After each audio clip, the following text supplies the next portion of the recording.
은상 살해 사건. 봉산옥사가 일어난 바로 다음 해인 광해군 5년 4월, 조령에서 사건이 하나 발생합니다.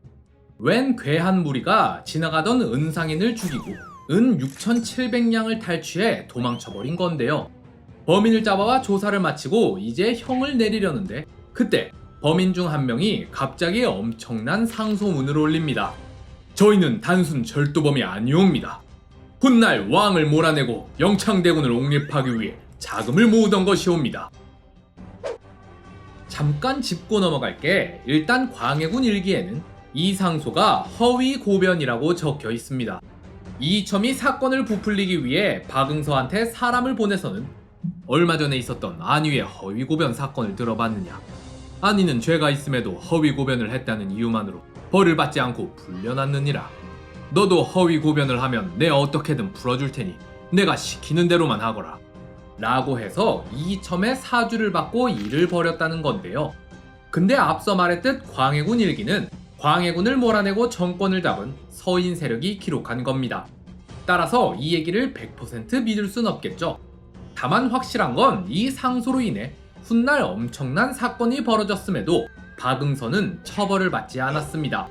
신하들은 강력 처벌을 주장했지만 광해는 끝까지 그를 두둔했는데요. 게다가 나중엔 다시 관직에 나오는 것도 허락해줬죠. 허나 결국 인조반정이 일어나고 정권이 뒤집히면서 박응서는 무고죄로 잡혀와 처형당하고 맙니다. 다시 본론으로 돌아와서 박응서가 올린 상소문에는 이런 내용이 적혀 있었습니다.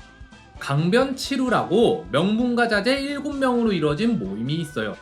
장정 7명이 강변에 집을 짓고 함께 산다고 해서 강변치루라고 불렀는데요. 이들은 전부 명문가 출신인데다 글솜씨도 꽤 좋았지만 서자 출신이라는 신분적 한계 때문에 관직에 오를 수가 없었습니다. 그래서 1608년에 광해에게 서자도 관직에 나아갈 수 있게 해달라고 상소문을 올렸는데요. 하지만 단칼에 거절당하고 말았죠. 그러자 빡이 돌아서 반란을 계획하기에 이르는 이들. 일당은 서양갑을 대장으로 삼고 구체적으로 영모 계획을 짭니다. 일단 큰 일을 하려면 돈이 필요하니 자금 조달을 위해 은상인을 습격한 거예요. 일이 잘 풀렸다면 여기서 얻은 돈으로 궁궐 경비병을 매수해 성문을 열게 한 뒤 장정 300명을 동원해 궁궐을 습격하려 했는데요. 그 다음에 왕과 세자를 죽이고 영창대군을 옹립한 뒤 대비에게 수렴청정을 맡기고 자기들끼리 주요 관직을 꿰차려 했죠. 개추곡사. 영모라니! 발작 버튼이 눌린 광해는 어김없이 직접 국문에 나섭니다. 관련자들이 줄줄이 잡혀 들어오면서 본격적인 옥사가 시작되는데요. 대장으로 지목된 서양갑은 혹독한 고문을 받으면서도 절대 아니라면서 극구 부인을 합니다. 전하, 이는 모함이옵니다. 신은 결코 영모를 꾸민 적이 없사옵니다. 근데 사건이 사건인 만큼 이때 서양갑의 어머니와 형도 같이 끌려와 국문을 받았어요. 고문을 얼마나 세게 했으면 결국 어머니와 형이 죽어버리고 마는데요. 이를 본 서양갑은 갑자기 표정이 싹 바뀌더니 자백하겠습니다 라고 말을 바꾸는데요. 서양갑은 자백하기 전날에 감옥에서 이렇게 말했다고 합니다. 내가 온 나라를 뒤흔들어 어머니와 형의 원수를 갚으리라. 이로보아 서양갑은 어차피 죽을 거 죽기 전에 피바람을 몰고 올 작정이었던 것 같아요. 맞습니다. 저는 영모를 꾸몄습니다. 네, 그럴 줄 알았다. 역적의 수괴는 누구냐? 수장은 영창대군의 외조부 김재남입니다. 이렇게 말하곤 저작거리에서 처형을 당한 서양갑.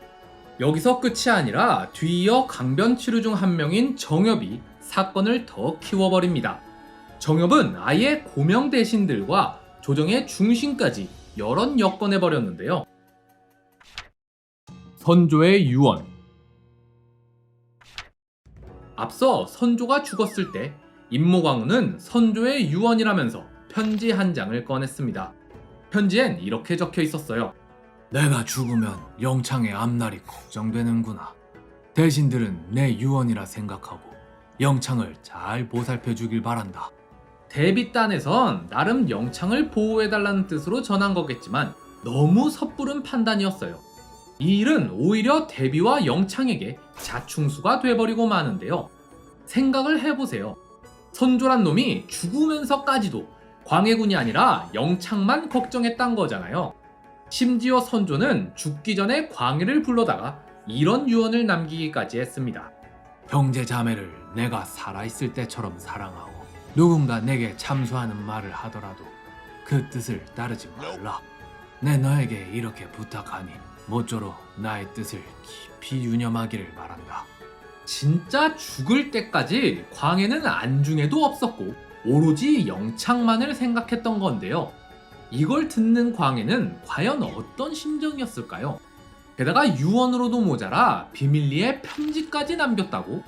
이 정도면 뭐 제발 죽여달라고 사정을 하는 거죠. 이걸 어떻게 그냥 넘어갑니까? 그렇게 유언에 이름이 거론된 대신들이 줄줄이 잡혀옵니다. 근데 또 여기서 박동량이란 사람이 사건을 키워요. 박동량 말에 따르면 이렇습니다. 과거에 선조가 병으로 드러누웠을 때 임모광우랑 임모광우의 아버지 김제남이 무당을 불러다가 선조의 첫 번째 부인 의인왕후 있잖아요. 이 의인왕후 등에다가 저주를 내렸단 건데요. 이게 뭐 광해군 일기에는 이 사건 전체가 허위고변이 꼬리에 꼬리를 물고 커진 사건이라 나와 있으니 아니라 하면 뭐 어쩔 수 없는데 실제로 광해군 일기에 비슷한 사건이 또 하나 적혀 있어요. 임모광우랑 김제남이 광해군 친모 있잖아요. 공빈 김씨요. 공빈 김씨 무덤에다가 저주를 내리려다 실패한 적이 있다고 기록되어 있습니다. 그리고 이 뒤로도 계속 보시면 임모광우가 수도 너무 얕고 눈치도 없어요. 선조가 살아있을 땐 영창한테 세자옷을 입히질 않나? 오락가락하니까 바로 태세 전환하질 않나? 그 선조 유언 담긴 편지는 왜 보여줘가지고 일을 크게 만듭니까? 그래서 제 생각엔 임모광우라면 진짜로 그랬을 법도 해요. 무당 불러다가 공빈 김씨 무덤에다가도 저주하고 의인왕후 등에다가도 저주하고 그러다 또 걸리고 이게 뭐 하는 겁니까 이게? 어쨌든 고변이 들어왔으니 의금부에선 조사를 위해 대비 쪽 궁녀들을 잡아와 국문을 합니다. 그러자 한 궁녀가 선조의 무덤에 저주를 담은 물건을 묻었다고 증언하는데요. 아니 또 여기서 선조 무덤까지 걸고 넘어진다고? 광해는 사실 확인을 위해 아버지 무덤을 팠는데 원래 안 나와요. 하지만 상관없죠. 광해는 임모광우의 아비 김제남과 그녀의 형제 3명을 전부 죽이고 어머니는 제주도로 유배 보내버립니다. 살제.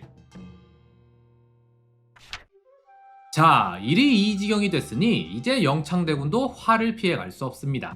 신하들은 영창을 죽여야 한다고 고래고래 소리치는데요. 이는 모두 영창대군이 살아있기 때문에 발생한 일이니 영창대군을 죽이셔야 하옵니다, 전하. 하지만 광해는 이를 한사코 거절합니다. 어린아이가 뭘 알겠느냐. 악한 자들이 명분으로 쓰려 했을 뿐 영창대군에겐 죄가 없느니라. 그러나 계속해서 영창을 처형해야 한다는 주장이 이어지자 결국 광해는 영창을 폐서인하고 강화도 교동으로 유배보내버립니다. 그리고 1년 뒤에 갑자기 영창대군이 의문사로 죽어버려요. 패턴이 임해군 죽을 때랑 완전히 똑같죠. 처음엔 봐주는 척 하다가 못 이기는 척 유배 보내고 갑자기 의문사로 죽어버리는 건 말이에요. 흔히들 영창대군의 죽음에 대해 이렇게 알고 있습니다. 과거에 임해군을 죽였던 이정표 있잖아요. 왜 임해군이 죽을 땐 의문사였는데 나중에 인조반정이 일어난 다음에 밝혀지기론 이정표가 죽인 거라고 했잖아요. 그 이정표가 이번에도 광해군의 사주를 바꿔서 영창대군이 사는 집 아궁이에다 불을 계속 떼서 영창을 쪄 죽였다고 알고 계시는 분들이 많습니다. 근데 사실 영창대군의 죽음에 대해선 여러 설이 많아요. 불로 떼서 죽였다느니, 굶겨 죽였다느니, 독을 먹여서 죽였다느니 이렇게 여러 설이 많고 또 가해자도 계속 바뀝니다. 광해군 일기랑 인조실록에도 영창대군의 죽음에 대한 기록이 서로 다르게 적혀 있어요. 광해군 일기가 인조반정으로 뒤엎은 사람들이 진실을 추궁한 끝에 밝혀낸 사실이라면 인조실록에는 또 왜 다르게 적혀 있는 걸까요? 따라서 정확히는 모릅니다. 어쨌든 광해는 영창이 유배지에서 의문사를 당했다는 사실을 듣고는 아이의 죽음이 안타깝다며 대군의 예로 장례를 치러줍니다. 폐모. 이점은 이번 개축옥사 때도 선봉에 서서 옥사를 진두지휘했습니다. 덕분에 서인과 남인 세력을 대거 제거하는 데 성공했는데요. 심지어 영창대군까지 유배보냈지만 이첨의 공세는 아직도 멈출 생각이 없었습니다. 다음 타겟은 바로 임모광우입니다. 광해군 5년 5월 이첨의 사주를 받은 유생 이위경이 동료 유생 19명과 함께 상소를 하나 올리는데요. 모후를 폐하소서. 그러자 광해는 과거에 태종 이방원이 왕자의 난을 일으켰을 때 신덕광우를 어떻게 처리했는지 조사해보라고 합니다. 근데 이 소식을 들은 대사원이 곧장 반박 상소를 올리는데요. 뿐만 아니라 이위경 일당을 제외한 다른 유생들도 연명으로 상소를 올립니다. 심지어 유생들은 여기서 그치지 않고 팔도의 통문을 돌려 폐모 논의는 금수의 행동과 같다고 규정하는데요. 상황이 이 지경까지 이르자 결국 광해도 이건 안 되겠다 싶었는지 폐모소를 올린 유생들을 처벌합니다. 이위경 등 폐모소를 올린 유생들은 과거 응시 자격을 박탈하라. 자, 여기서 영창대군 때랑 차이점이 있습니다. 유교의 나라인 조선에선 자식이 부모에게 불효하는 것은 어떤 경우에도 용납될 수 없어요. 영창대군 때는 대부분의 신료들이 처벌을 주장했지만 폐모론 때는 이첨이랑 정인홍, 허균 쪽 빼고 나머지는 다 반대했어요. 서인, 남인은 물론이거니와 대북과의 싸움에 소극적이었던 소북도 반대하고 나섰는데요.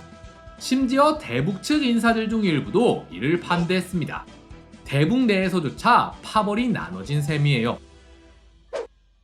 어쨌든 광해가 한 수 접으면서 사건은 일단락된 듯 보였습니다. 그러나 4년 뒤인 광해군 9년 11월부터 2달 동안 미친 듯이 상소가 올라오기 시작합니다. 전 현직 관리 970여 명과 종실 170명이 합하여 무려 1100명에 다다르는 사람이 상소를 올려 대비를 처벌하라고 주장하는데요. 이 점이 뒤에서 몰래 여론몰이를 한 것이었죠. 결국 여론에 따라 다시 폐모 논의가 시작됩니다. 정인홍은 앞서와 같이 찬성했으나 물러나 있던 이항복은 반대하고 대북파였던 영의정 기자원도 반대했죠.